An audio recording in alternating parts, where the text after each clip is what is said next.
પવનની દિશા બદલાઈ, ઠંડીનું જોર ઘટી રહ્યું છે।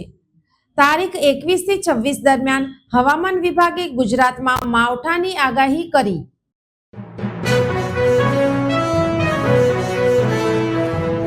નમસ્કાર દર્શક મિત્રો, હું શીતલ મહેતા, ન્યૂઝ ઓફ કચ્છમાં આપનું સ્વાગત છે।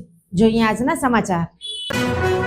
રાજ્યમાં પવનની દિશા બદલાતા ઠંડીના જોરમાં મોટો ઘટાડો જોવા મળશે। ઉત્તરાયણ અને વાસી ઉત્તરાયણના તહેવારો પૂર્ણ થયા બાદ હવે રાજ્યમાં પૂર્વ અને દક્ષિણ પૂર્વના પવનો ફૂંકાવાનું શરૂ થયું છે।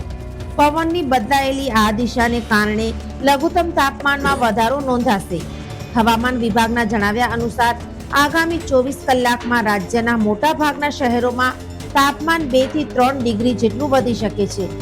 પવનની ગતિને કારણે હાલમાં જે ઠંડીનો અનુભવ થઈ રહ્યો છે તે પવનની દિશા સ્થિર થતાની સાથે જ ઓછો થઈ જશે। ખાસ કરીને વહેલી સવારે જે ઠંડી અનુભવાય છે તેમાં પણ ઘટાડો થશે। હવામાન વિભાગે વધુમાં જણાવ્યું છે કે આગામી 7 દિવસ સુધી સમગ્ર ગુજરાતમાં વાતાવરણ સૂકું રહેશે। હાલમાં વરસાદની કે માવઠાની કોઈ જ શક્યતા નથી। આકાશ સાફ રહેવાને કારણે બપોરના સમયે સૂર્યપ્રકાશની તીવ્રતા પણ વધશે, જેનાથી ગરમીનો અનુભવ થઈ શકે છે।